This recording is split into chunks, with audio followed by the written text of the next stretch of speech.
Hi everyone. स्वागत है आप सभी का रॉयल स्टडी यूट्यूब चैनल पर।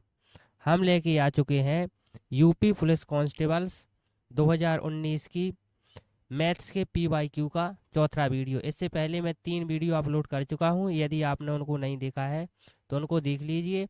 उन वीडियो का लिंक इस वीडियो की डिस्क्रिप्शन में आपको मिल जाएगा। और आज जो मैंने क्वेश्चंस लिए हैं ये यूपी पुलिस कांस्टेबल 2019 में 28 जनवरी की सेकंड शिफ्ट में पूछे गए थे। तो चलिए शुरू करते हैं। पहला क्वेश्चन दिया गया है कि उस कालावधि को ज्ञात कीजिए जिसमें 1000 के मूलधन पर 10% ब्याज दर पर 331 का चक्रवृद्धि ब्याज मिलता है। तो मेरे भाई जो प्रिंसिपल दिया गया है वो कितना दिया गया है, वो दिया गया है 1000। और जो रेट दी गई है वो दी गई है 10% पर एनम, 10% पर एनम। और जो सीआई दिया गया है वो दिया गया है 331। तो इस क्वेश्चन को करने का मैं ऐसा तरीका बताऊंगा जो आज तक यूट्यूब पर किसी ने भी नहीं आपको बताया होगा। तो मेरे भाई यहाँ पर जो सी आई है अर्थात जो कंपाउंड इंटरेस्ट है 331 रुपया, तो अगर हम अपन अमाउंट को निकालेंगे तो वो निकल के आएगा प्रिंसिपल प्लस सी आई, यही तो अमाउंट होता है। तो जो निकल के आएगा प्रिंसिपल यहाँ पर 1000 है, जो सी आई है यहाँ पर वो 331 है। तो जो अमाउंट निकल के यहाँ से आएगा वो आएगा 1331। तो मेरे भाई यहाँ पर जो प्रिंसिपल है वो 1000 है और जो अमाउंट है वो 1331 है। अब मेरे भाई जो 10% की जो फ्रिक्शन होती है, जो रेट दिया है वो 10% की फ्रिक्शन होती है, आपको पता ही होगा। 10/100 करेंगे तो निकल के आएगा 1/10। तो 1/10 का अर्थ क्या है कि प्राइस हर साल 10 पर 1 की वृद्धि होकर 11 हो जाता है। तो 10 से 11 हो जाता है। तो मेरे भाई इस बात को याद रखना कि जो कंपाउंड इंटरेस्ट होता है अर्थात जो चक्रवृद्धि ब्याज होता है वह उसी रेशियो से बढ़ता है जिस रेशियो से दर भी इंक्रीज होती है। जो अर्थात दर एक साल में 10 से 11 इंक्रीज होती होगी, तो सेम इसी प्रकार से जो प्रिंसिपल है अर्थात जो मूलधन है वो भी 10% के हिसाब से हर एक साल वृद्धि हुई होगी। तो आप यहाँ पर देखना, आपको करना यह है कि जो ये प्रिंसिपल है ना इसमें 10 का भाग देना है, और ये जो अमाउंट है ना इसमें 11 का भाग देना है।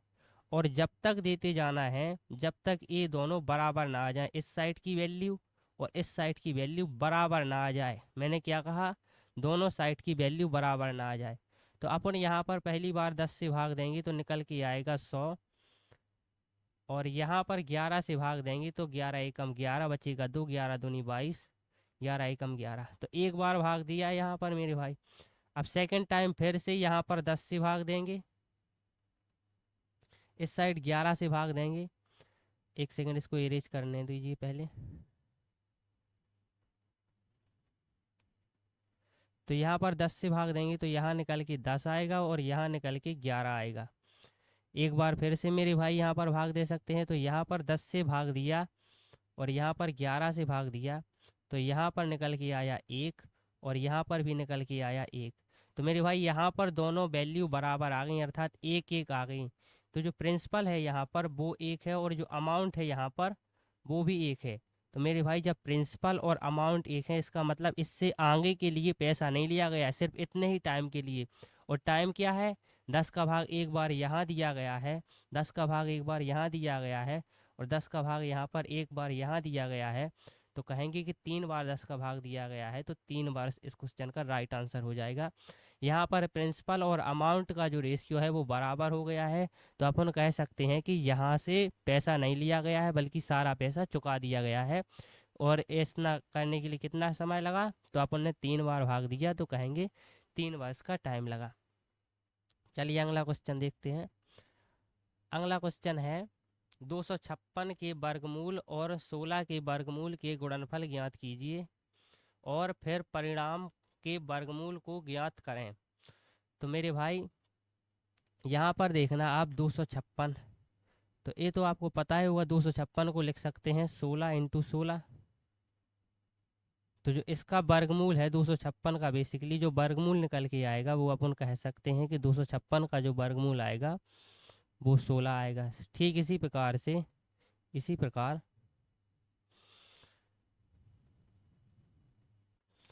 प्रकार से जो 16 का वर्गमूल निकल के आएगा उसको अपन लिख सकते हैं कि 4 × 4 होगा। तो जो 16 का वर्गमूल निकल के आएगा वो 4 आएगा। अब उसने क्या कहा है कि इन दोनों का गुणनफल, तो इनका गुणा करेंगे तो 16 × 4। गुणनफल के बाद उसने क्या बोला है कि जो परिणाम आए तो यहाँ पर लिखेंगे 64 परिणाम आएगा। फिर उसका भी वर्गमूल ज्ञात करना है। तो मेरे भाई जब 64 का वर्गमूल ज्ञात करेंगे तो इसको लिख सकते हैं 8 × 8, और जो निकल के आएगा वो 8 आएगा। तो 8 इस क्वेश्चन का राइट आंसर हो जाएगा। चलिए अगला क्वेश्चन देखते हैं। अगला क्वेश्चन है मेरे भाई, 2 कुर्सियों और 1 मेज की कीमत 170 रुपये है और 5 कुर्सियां और 4 मेज की कीमत 530 रुपये है। तो एक कुर्सी की लागत ज्ञात कीजिए, अर्थात एक कुर्सी को कितने रुपए में खरीदा जा सकता है। लागत का मतलब होता है खरीदना, किराए करना। तो मेरे भाई यहाँ पर देखना, 2 कुर्सियां हैं अर्थात कुर्सियां हैं दो, के मतलब कुर्सी को लिखेंगे, और एक मेज, मेज को एम से रिप्रेजेंट करेंगे। तो 2K + M की जो वैल्यू है वो 170 है। फिर कहा गया है कि 5 कुर्सियां और 4 मेजों की कीमत, तो यहाँ पर लिखेंगे 5K + 4 मेज, इसको M लिखेंगे। इसकी जो कॉस्ट है 530 रुपये है। मेरे भाई इसको जब सॉल्व करेंगे तो यहाँ पर 4 है, तो यहाँ पर 4 करने के लिए इस पर 4 से गुणा करेंगे पूरे समीकरण में। तो जो निकल के आएगा 4 दूनी 8K + 4M -17 चौका 68, तो 680। और जब इस समीकरण में से, इस पहले समीकरण में से इन दूसरे को घटाएंगे तो कहेंगे 8K में से 5K जाएगा तो निकल के आएगा 3K। 4M में से 4M जाएगा तो कट जाएगा, बराबर 680 में से 530 जाएगा तो निकल के आएगा 150। तो यहाँ से जो K की वैल्यू आ जाएगी वो आ जाएगी 150/3 = 15, और 15 इस क्वेश्चन का राइट आंसर हो जाएगा। चलिए अगला क्वेश्चन देखते हैं। अगला क्वेश्चन मेरे भाई दिया गया है कि एक्स के पास बैंक खाते में 90.53 का शेष है, 67.14 जमा करने के बाद और 70.16 की निकासी के बाद शेष राशि ज्ञात कीजिए। तो भाई जो बैंक में है उसको लिखेंगे बैंक, बैंक में है उसके पास 90.53, और उसने जो जमा किया है, वो किया है मेरे भाई 67.14, और जो उसने निकाला है वो निकाला है उसने 70.16। तो इस 90 में से 70.16 को घटाएंगे तो जब 90.53 में से 70.16 को घटाएंगे, क्योंकि ये तो उसने पैसा निकाल लिया है ना बैंक से, तो बैंक में बचा थोड़ी है। तो 13 में से 6 जाएगा 7 बचेगा, 5 में से 2 जाएगा तो 3 बचेगा, और 90 में से 70 जाएगा तो ये 20 ही बचेगा। तो 20.37 और बैंक में बचा, तो इतना तो बचा ही। इसके साथ साथ उसने 67.14 को बैंक में जमा भी कर दिया, तो इसको ऐड करेंगे तो लिखेंगे 67.14, 7 4 11 होगा, 3 2 5 होगा, और 7 आएगा, और 6 और 2 8 आएगा, तो निकल के आएगा 87.51। 87.51 इस क्वेश्चन का राइट आंसर हो जाएगा।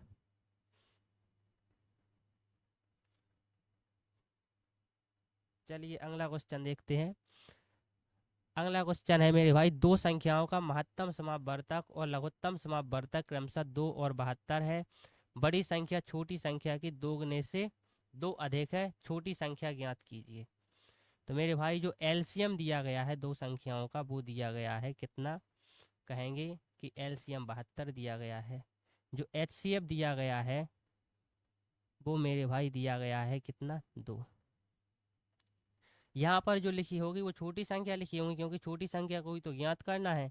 लेकिन क्वेश्चन ने जो बता के अपन को दिया है कि जो छोटी संख्या है वो बड़ी संख्या जो छोटी संख्या से जो बड़ी संख्या है वो बड़ी संख्या छोटी संख्या की दो गुने से दो अधिक है।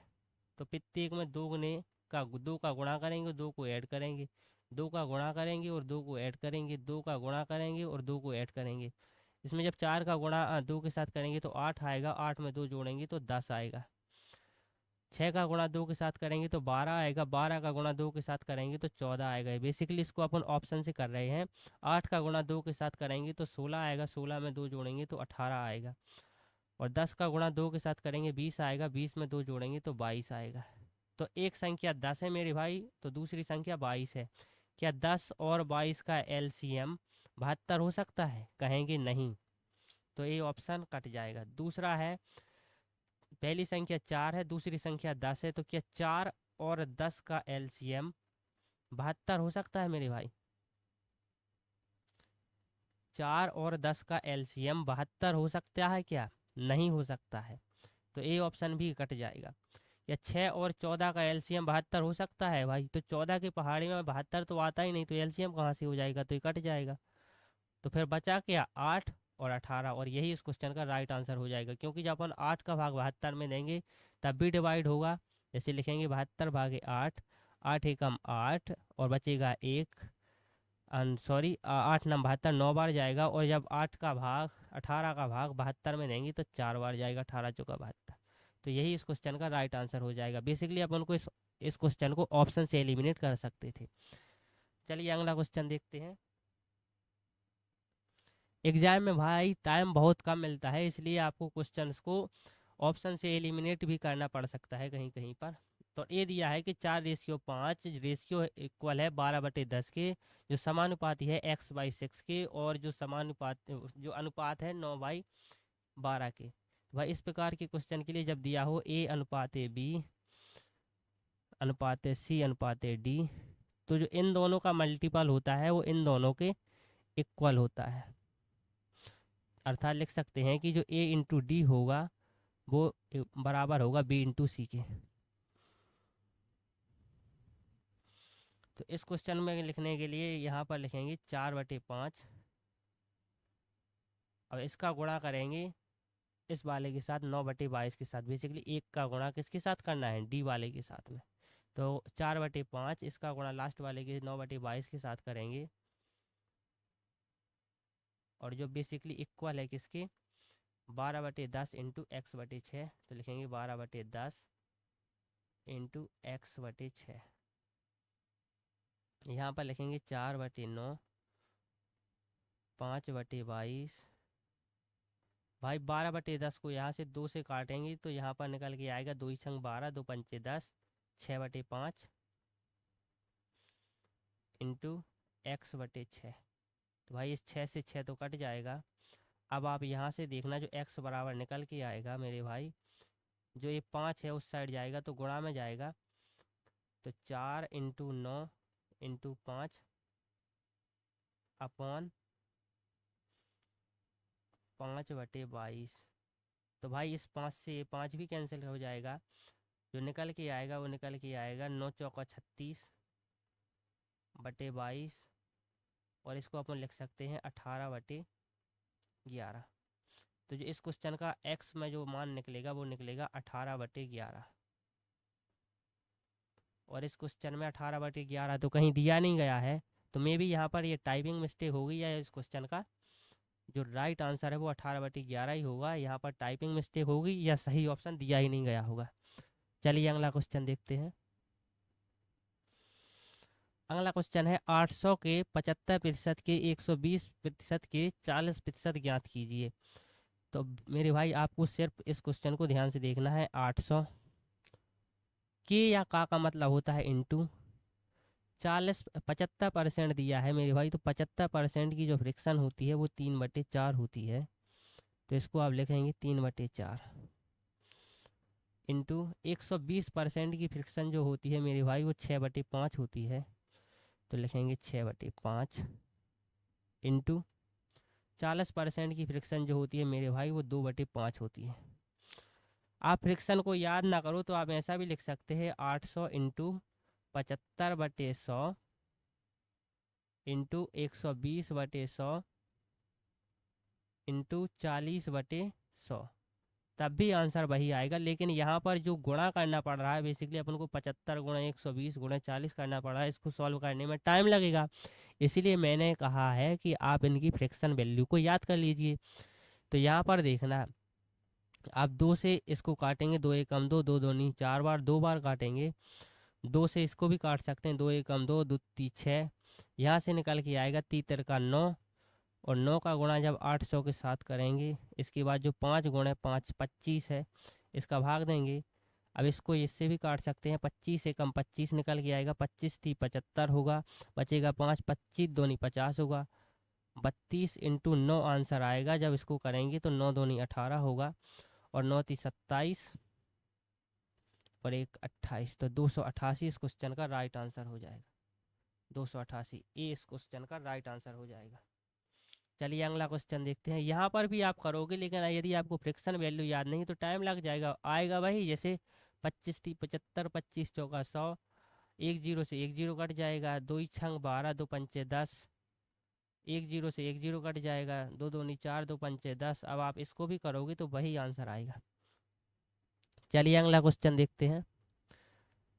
अगला क्वेश्चन है मेरे भाई, यदि एक वस्तु 300 रुपये में खरीदी गई और उस पर 50% मरम्मत के रूप में खर्चा किए, और इसे अंकित मूल्य पर 20% के लाभ पर बेचा जाना चाहिए। मेरे भाई इस बात को गौर करना कि जो वस्तु का जो लाभ निकाला गया है वो अंकित मूल्य पर निकाला गया है, बेचा जाना चाहिए, जो कि लागत मूल्य का 10% है। आवश्यक विक्रय मूल्य ज्ञात कीजिए। तो सबसे पहले मेरे भाई, जो वस्तु को 300 रुपये में ख़रीदा गया है और 50 रुपये वो लग रहे हैं, मरम्मत के लग रहे हैं, मेंटेनेंस के लग रहे हैं, तो टोटल कहेंगे 350 रुपये में वस्तु को ख़रीदा गया। तो वस्तु के लिए जो क्रय मूल्य है मेरे भाई वो कितना है, 350। उसके बाद कहा गया है अंकित मूल्य के 20%। तो मेरे भाई जो अंकित मूल्य जो 20% है, इसकी जो फ्रैक्शन होती है, जो 20% की फ्रैक्शन होती है मेरे भाई, वो होती है 1/5। और इसको अंकित मूल्य पर बेचा गया है, तो अर्थात कहेंगे कि यदि अंकित मूल्य 5 है तो उस पर 1 का लाभ लेकर 6 में चीज़ को बेची गई है। तो यहाँ पर कहेंगे कि यदि अंकित मूल्य 5 है तो उसको 1 का लाभ लेकर 6 पर बेची गई है। तो यहाँ पर लिखेंगे अंकित मूल्य, अंकित मूल्य को लिख सकते हैं मार्क प्राइस, और जो बेचा गया है उसको कहेंगे सेलिंग प्राइस, तो एस। दूसरा कहा गया है जो कि लागत मूल्य का 10% है, जो कि लागत मूल्य का 10% है। तो मेरे भाई इस बात को समझना कि जो अंकित मूल्य है वो लागत मूल्य से 10% ज़्यादा है। जो अंकित मूल्य है जो कि लागत मूल्य का 10% है। आवश्यक मूल्य ज्ञात कीजिए। तो मेरे भाई यहाँ पर बेसिकली कहा ही गया है कि जो अंकित मूल्य है वो लागत मूल्य से 10% अधिक है। जो अंकित मूल्य है वो लागत मूल्य से 10% अधिक है। तो लागत मूल्य होता क्या है, क्रय मूल्य। तो 10% की फ्रिक्शन बनाएंगे मेरे भाई। 10% की जो फ्रिक्शन होती है मेरे भाई वो होती है 1/10। अपन यहाँ पर लिख भी सकते हैं 10/100। 1 जीरो से 1 जीरो जाएगा तो निकल के आएगा 1/10। तो 1/10, तो मेरे भाई यदि लागत मूल्य 10 है तो जो मार्क प्राइस है वो कितना होगा, 11 होगा। तो अपन यहाँ पर कह सकते हैं कि जो लागत मूल्य है वो यदि 10 है, जो कॉस्ट प्राइस है वो यदि 10 है, तो जो मार्क प्राइस होगा वो कितना होगा मेरे भाई, जो मार्क प्राइस है वो होगा 11। अब बेसिकली मेरे भाई यहाँ पर देखना, मार्क प्राइस 5 भी है और मार्क प्राइस 11 भी है। तो ये अलग अलग मार्क प्राइस हैं। इन दोनों को सेम करने के लिए यहाँ पर 11 से गुणा करना पड़ेगा, यहाँ पर 11 से गुणा करना पड़ेगा, और यहाँ पर 5 से गुणा करना पड़ेगा, तो ये दोनों सेम हो जाएंगे। अब यहाँ पर 5 से गुणा किया तो यहाँ पर भी 5 से गुणा करना पड़ेगा। सेम इसी प्रकार से यहाँ पर 11 से गुणा किया तो यहाँ पर भी 11 से गुणा करना पड़ेगा। तो अब यहाँ से जो कॉस्ट प्राइस निकल के आएगा वो 50 आएगा, जो मार्क प्राइस निकल के आएगा वो 55 आएगा, और जो सेलिंग प्राइस निकल के आएगा वो 66 आएगा। अब उसने कहा क्या है कि आवश्यक बिक्री मूल्य ज्ञात कीजिए। तो भाई बिक्री मूल्य क्या है, 66 है, और कॉस्ट प्राइस क्या है, 50 रेशियो है। तो अब ये अपन यहाँ से कहेंगे कि जो 50 की वैल्यू है वो अपन पहले ही निकाल चुके हैं, 350 है, क्योंकि किराया मूल्य तो अपन पहले ही निकाल चुके हैं। जो 50 की वैल्यू कहेंगे 350 है, तो यहाँ पर लिखेंगे 350 वैल्यू है 50 की, तो 66 की कितनी होगी। अपन एक जीरो से एक जीरो काटेंगे, 5 एकम 5, 5 सात 35 होता है। जब 7 का गुणा 6 के साथ करेंगे तो 42 आएगा। 4 को कैरी करेंगे, फिर 7 का गुणा 6 के साथ होगा 42 आएगा, और 4 को ऐड करेंगे तो 46 होगा। तो 462 इस क्वेश्चन का राइट आंसर होगा। तो यही इस क्वेश्चन का राइट आंसर होगा। भाई अपन हिंदी मीडियम वाले हैं, इसलिए कभी कभी लैंग्वेज में दिक्कत आ ही जाती है। जैसे यहाँ पर लिखा है कि जो कि लागत मूल्य का 10% है, यहाँ पर लिखना पड़ेगा जो कि लागत मूल्य का 110% है। चलिए भाई अगला क्वेश्चन देखते हैं। अगला क्वेश्चन है, लागू होने वाली कुल प्रतिशत छूट क्या है जब 20% और 2% की दो लगातार छूट दी जाती हैं। तो मेरे भाई जब भी दो लगातार छूट दी जाएं तो जो कुल छूट होती है, जो कुल एक सेकंड, जो कुल छूट होती है मेरे भाई वो होती है A+B minus A/B divide by 100। इसको निकालने का दूसरा तरीका भी मैं बताऊंगा। A बराबर बेसिकली दिया है यहाँ पर 20, B बराबर दिया गया है 10, माइनस A बराबर 20 इंटू 10 करेंगे, डिवाइडेड बाय 100 करेंगे। एक जीरो से एक जीरो कैंसिल होगा, एक जीरो से एक जीरो कैंसिल होगा। 20 और 10 30 होगा, और 30 में से जब 2 को घटाएंगे तो निकल के आएगा 28%। 28% इस क्वेश्चन का राइट आंसर हो जाएगा। इसको रेशियो मेथड से भी कर सकते हैं। तो पहले लिखेंगे जो 20% की फ्रिक्शन होती है मेरे भाई वो होती है 1/5, तो अर्थात, और जो 10% की फ्रिक्शन होती है मेरे भाई वो होती है 1/10। तो जो पहले प्राइस है वो 5 पर 1 कम करके 4 सेट किया गया होगा, तो 5 से 4। सेकंड टाइम 10 पर 1 कम करके 9 सेट किया गया होगा, तो यहाँ पर लिखेंगे 10 से 9। तो जो पहले प्राइस था 10 × 5 अर्थात 50 था, तो अब प्राइस कितना है, 9 × 4 लिखेंगे 36 है। तो मेरे भाई यहाँ पर छूट कितने की दी गई है, तो कहेंगे 14 की छूट दी गई है। तो 14 की छूट दी गई है कितने पर, इनिशियल प्राइस कितना है 50, तो 100 पर कितने की। तो 50 एकम 50, 50 दूनी 100, 14 दूनी 28। तो अपन यहाँ से भी इसको निकाल सकते हैं। चलिए अगला क्वेश्चन देखते हैं। अगला क्वेश्चन है, ब्याज दर ज्ञात करें जब 1000 के मूलधन पर 5 वर्ष की अवधि में साधारण ब्याज 440 प्राप्त होता है। तो मेरे भाई इसका डायरेक्ट फॉर्मूला होता है समय बराबर P/100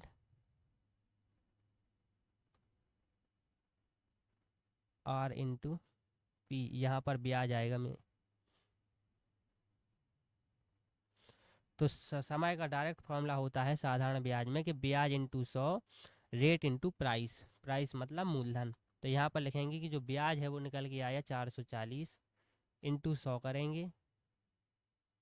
जो रेट दी गई है मेरे भाई वो दी गई है यहाँ पर, मे बी रेट को मे बी साधारण ब्याज पर प्राप्त करता है, तो रेट को मे बी निकालना है। तो जब रेट को निकालना है तो रेट यहाँ पर चली जाएगी, समय यहाँ पर आ जाएगा। तो नया फॉर्मूला, रेट का फॉर्मूला भी देख लीजिए। रेट का फॉर्मूला भी एकदम सेम होता है कि ब्याज इंटू 100 अपॉन समय इंटू मूलधन। अब इस फॉर्मूले में पुट कर दीजिए। तो बेसिकली ये फॉर्मूला जब है जब समय ना दिया गया हो, ये फॉर्मूला जब है जब दर ना दी गई हो। तो अपन को यहाँ पर दर नहीं दी है, माफ़ करिए मैंने देख नहीं पाया। तो यहाँ पर लिखेंगे कि जो ब्याज दिया गया है वो 440 का दिया गया है, इंटू 100 करेंगे। जो समय दिया गया है मेरे भाई वो 5 वर्ष दिया गया है, और जो मूलधन दिया गया है वो 1000 दिया गया है। तो यहाँ से 2 जीरो से 2 जीरो कट जाएंगे, जीरो से जीरो काटेंगे, 44/5 आएगा। इसको लिख सकते हैं 8×5 = 40, 8 आएगा, और 8×5 = 8.8%। तो 8.8 इस क्वेश्चन का राइट आंसर हो जाएगा। चलिए अगला क्वेश्चन देखते हैं। अगला क्वेश्चन है, 3 साझेदार ए, बी और सी 4:5:6 के अनुपात में लाभ कमाते हैं। यदि लाभ के हिस्से में सी ई की तुलना में 200 अधिक है तो उनके द्वारा प्राप्त कुल लाभ ज्ञात कीजिए। मेरे भाई जो ए, बी और सी के जो लाभ का रेशियो दिया गया है वो दिया गया है 4:5:6। उसने कहा क्या है कि जो सी है वो ए की तुलना में 200 अधिक कमाता है। तो सी का रेशियो दिया गया है 6 और ए का रेशियो दिया गया है लाभ में 4। तो इन दोनों के बीच 2 रेशियो का डिफरेंस है मेरे भाई, 2 रेशियो का डिफरेंस है। और जो 2 रेशियो की जो वैल्यू क्वेश्चन में दी गई है मेरे भाई वो दी गई है 200। तो यहाँ से अपन निकालेंगे कि जो एक रेशियो की वैल्यू है वो कितनी निकल के आएगी, लिखेंगे 200/2। तो निकल के आएगा जो 1 रेशियो की जो वैल्यू आई निकल के, वो निकल के आई 100।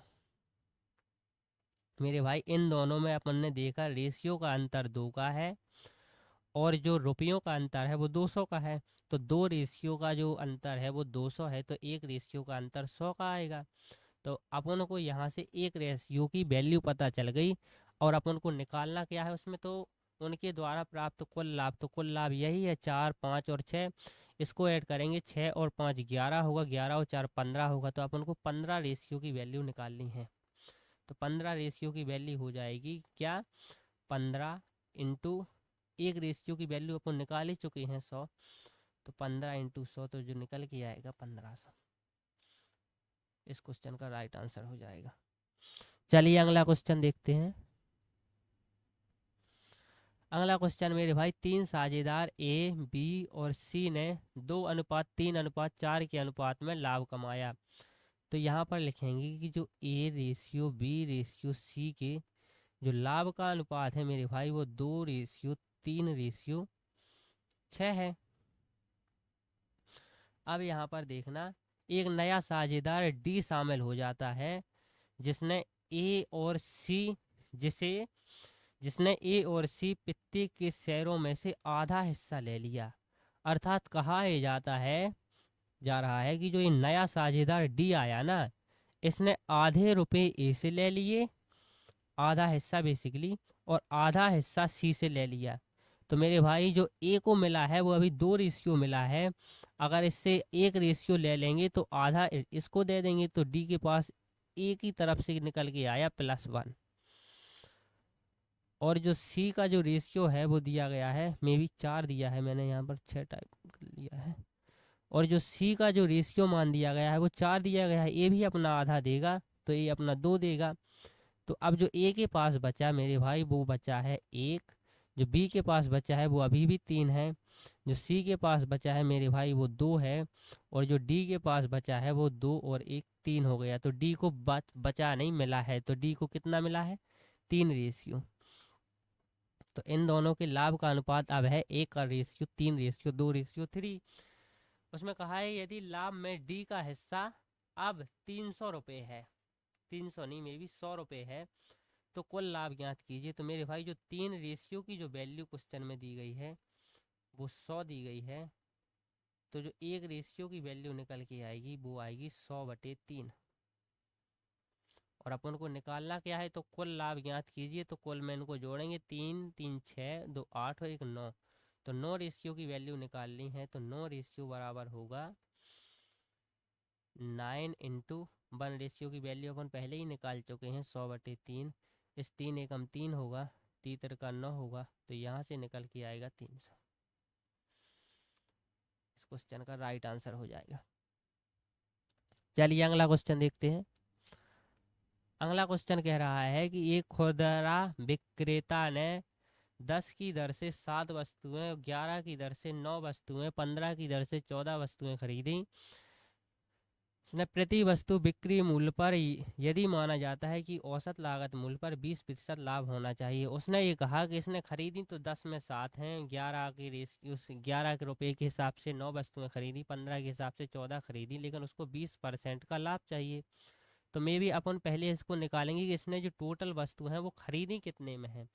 तो इसके लिए आप एक फॉर्मूला याद कर लीजिए, A × N1 plus B into N2 plus C into N3, ये अनंत टाइम तक जाएगा प्लस में।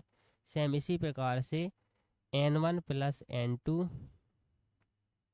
प्लस N3, और ये भी अनंत टाइम तक जाएगा। बेसिकली जो ये यहाँ पर है वो एक वस्तु का प्राइस है, एक वस्तु का प्राइस।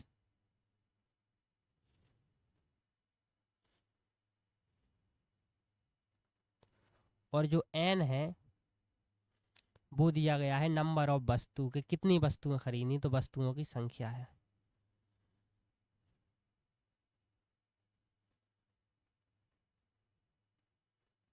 वस्तुओं की संख्या। और यहाँ से जो निकल के आएगा मेरे भाई, वो निकल के आएगा कि प्रत्येक वस्तु कितने रुपए में पड़ी। तो जो औसत वस्तु का जो क्रय मूल्य है वो निकल के आएगा।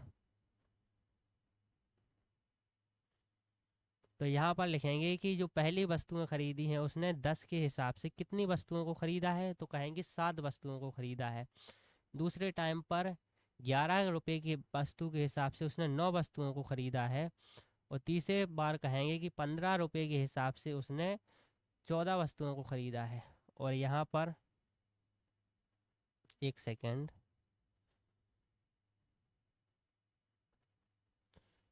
और यहाँ पर अपन डिवाइड करेंगे, किसके साथ डिवाइड करेंगे, तो इसी के साथ 7, 9 और 14 है। तो लिखेंगे 14 प्लस 9 प्लस 7, जो निकल के आएगा 14 और 9 23 होता है, 23 और 7 30 होता है। 30 बटे, जब 7 का गुणा 10 के साथ करेंगे तो 70 आएगा, 11 के साथ करेंगे तो 99 आएगा, और इसको करेंगे तो 14 पंचे 70, और 14 और 7 21, 221, 90, 70 और 99। तो इसको जब करेंगे तो 9 और 7 16, 169 होगा। बेसिकली इसको जोड़ेंगे 210 और 70 280 होगा। 280 में 99 को जोड़ेंगे तो 280 में 99 को जोड़ेंगे तो ये निकल के आएगा 279। अब उसने कहा है कि जो प्रत्येक वस्तु का जो कॉस्ट प्राइस है वो निकल के आ गया मेरे भाई 279/30। लेकिन उसने क्या कहा है कि जब इसको बेचा है उसको 20% का लाभ चाहिए। तो मेरे भाई 20% का लाभ अगर उसको चाहिए, 20% का लाभ उसको चाहिए, तो 20% की जो फ्रिक्शन होती है मेरे भाई वो होती है 20/100 लिखेंगे। तो यहाँ से निकल के आएगा 1/5।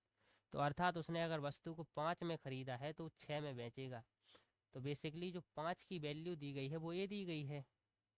तो अपन को निकालना किसकी है, 6 की निकालनी है।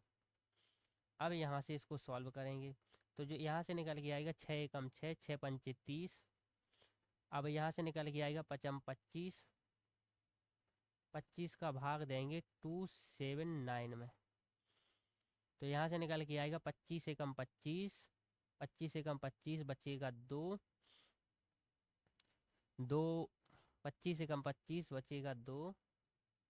और बेसिकली अपन ने मिस्टेक की है क्या, यहाँ पर अपन ने मिस्टेक कर दी। यहाँ पर 379 आएगा, 3 आएगा, 379 आएगा। सॉरी भाई इसके लिए, क्योंकि 210 और 70 को जोड़ेंगे 280 आएगा, और उसमें 99 को जोड़ेंगे तो 379 आएगा। तो यहाँ पर लिखेंगे 379।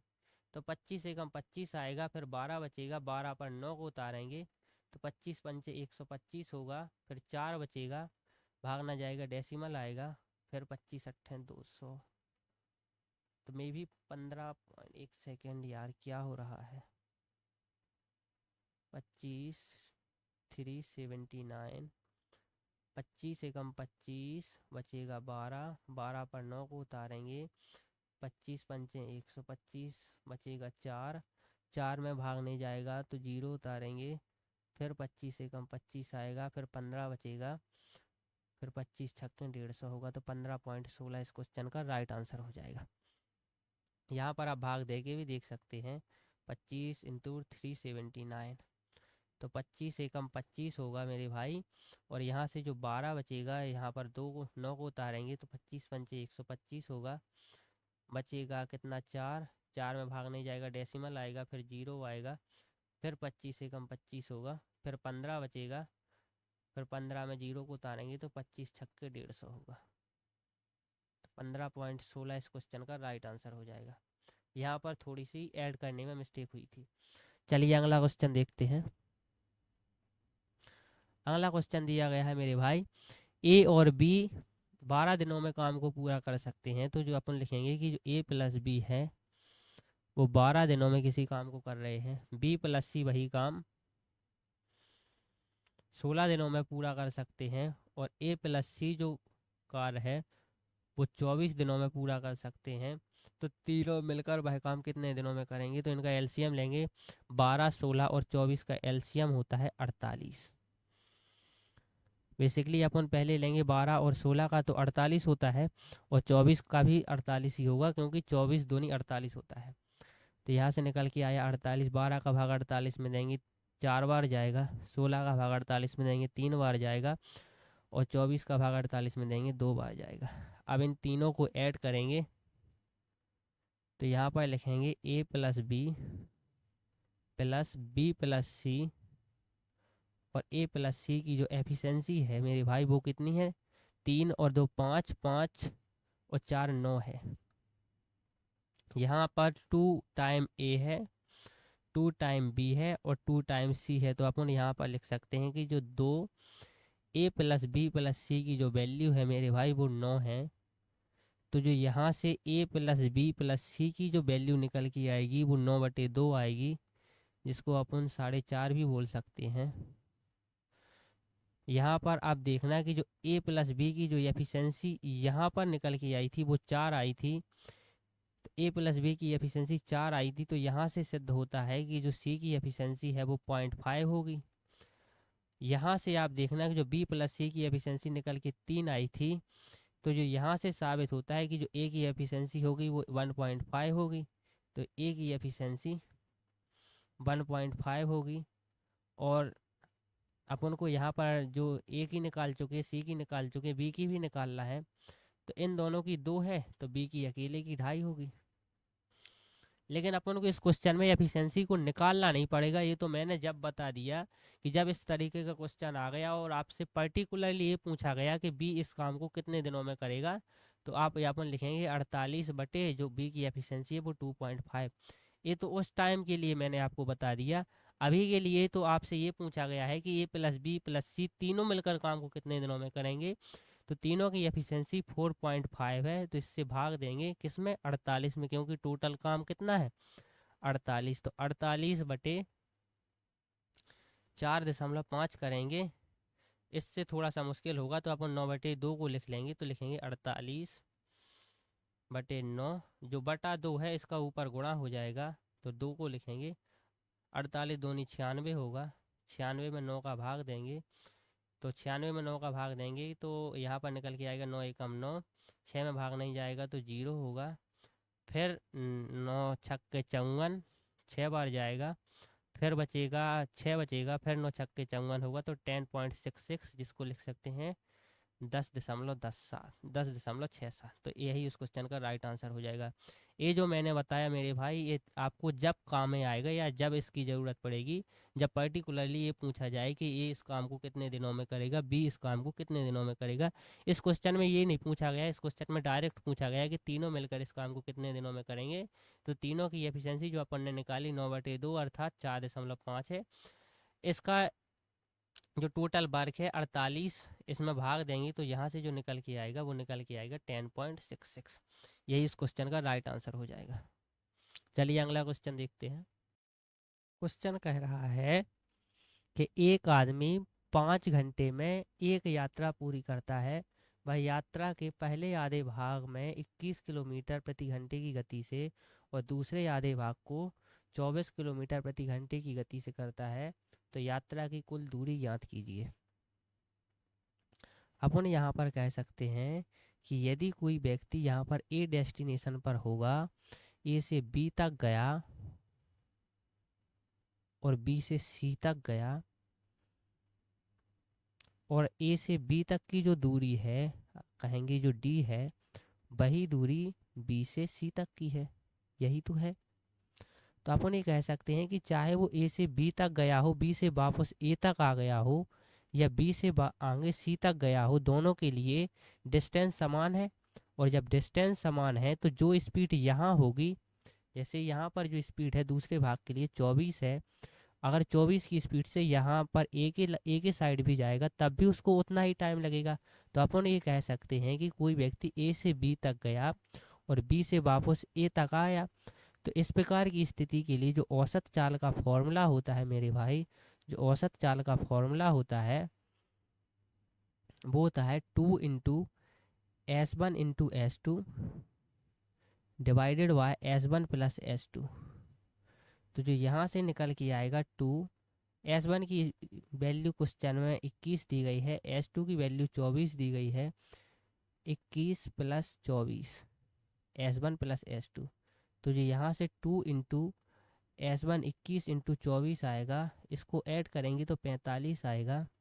अब यहाँ से अपन 3 से काटेंगे तो ये 8 बार जाएगा, 3 से काटेंगे 15 बार जाएगा, इसको भी 3 से काटेंगे 7 बार जाएगा, ये 5 बार जाएगा, 3 × 5 = 15। इसको जब गुणा करेंगे तो 2 × 7 होता है 14, 14 का गुणा जब 8 के साथ करेंगे तो निकल के आएगा 112/5।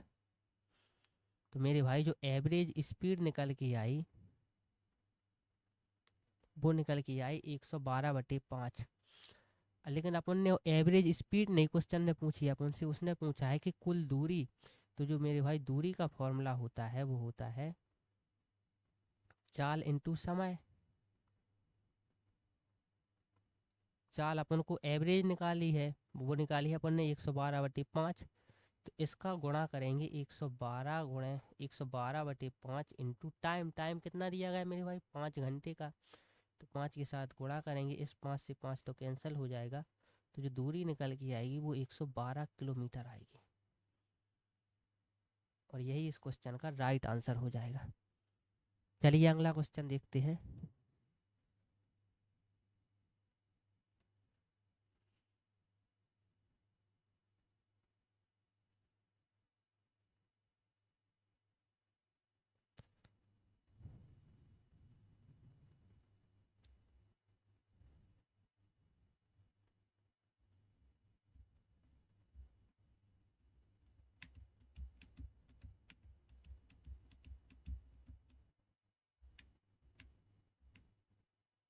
अगला क्वेश्चन कह रहा है कि 2 रेलगाड़ियों की गति का अनुपात 5:6 है। दूसरी रेलगाड़ी 5 घंटे में 450 किलोमीटर तय करती है, तो पहली रेलगाड़ी की गति क्या होगी। तो मेरे भाई रेलगाड़ी ए है और एक रेलगाड़ी बी है, इन दोनों की जो गति का रेशियो है वो 5:6 है। लेकिन दूसरी रेलगाड़ी के लिए जो दूरी दी गई है 450 किलोमीटर की, वो कवर कर लेती है कितने समय में। समय दिया गया है 5 घंटे। तो दूसरी रेलगाड़ी के लिए जो चाल निकल के आएगी वो निकल के आएगी 450/50। तो यहाँ से जो निकल के आएगी 90 किलोमीटर। तो अर्थात दूसरी रेलगाड़ी की चाल है वो 90 किलोमीटर है, अर्थात 6 रेशियो की वैल्यू जो है वो 90 है। तो अपन को निकालना है 5 रेशियो की वैल्यू। तो 5 के साथ गुणा करेंगे, 6 कम 6 यहाँ से निकल के आएगा 15। अब जब 15 का गुणा 5 के साथ करेंगे तो ये निकल के आएगा 75। तो दूसरी रेलगाड़ी की जो स्पीड है वो 75 किलोमीटर/आवर है। अगला क्वेश्चन देखेंगे। अगला क्वेश्चन कहा गया कि एक आयताकार भूखंड की लंबाई इसकी चौड़ाई से 3 गुनी है। तो भूखंड का क्षेत्रफल 768 मीटर स्क्वायर है। भूकंप का परिमाप ज्ञात कीजिए। तो अपन ये कहेंगे कि जो लंबाई है और जो चौड़ाई है उनका रेशियो है वो कितना है, 1:3 है। और इनका जो क्षेत्रफल दिया गया है आयत का, वो दिया गया है मेरे भाई, आयत का क्षेत्रफल दिया गया है वो दिया गया है 768 मीटर स्क्वायर। मेरे भाई जो आयत का क्षेत्रफल होता है वो होता है लंबाई गुणा चौड़ाई, तो अर्थात L × C। लेकिन जो अपन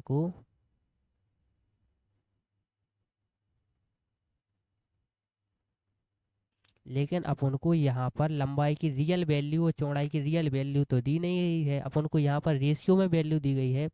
तो जो रियल वैल्यू होगी वो इस रेशियो की x गुना होगी। तो अपन ये कहेंगे कि लंबाई 1 × x होगी, चौड़ाई 3 × x होगी।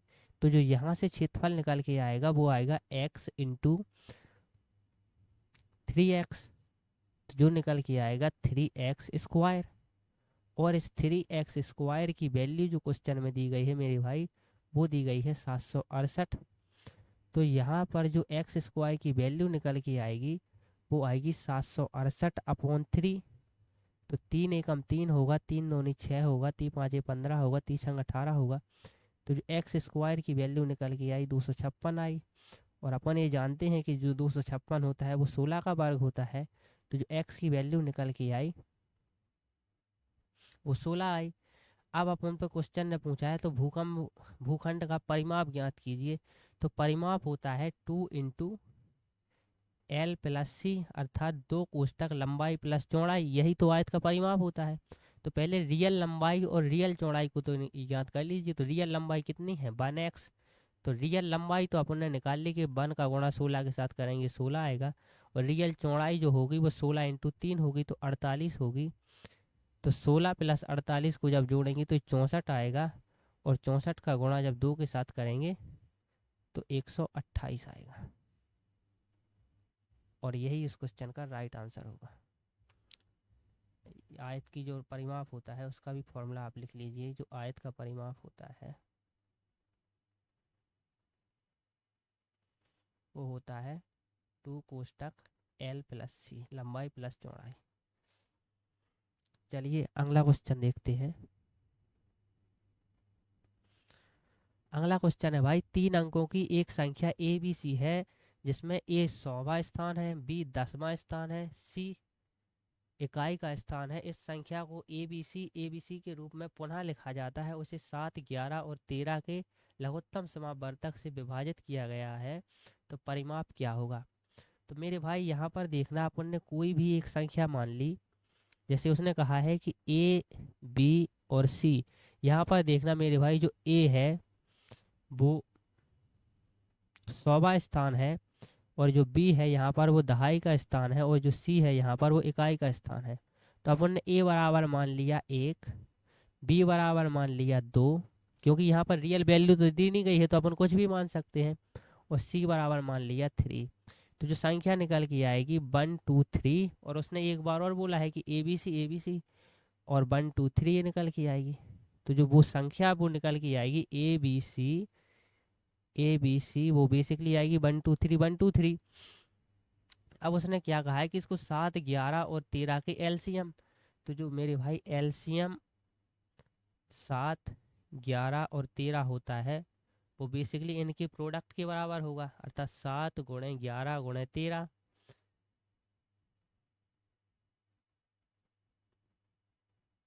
तो जब 7 का गुणा 11 के साथ करेंगे 77 आएगा। 77 का गुणा 13 के साथ करेंगे तो 13 7 91, 91 और 9 100।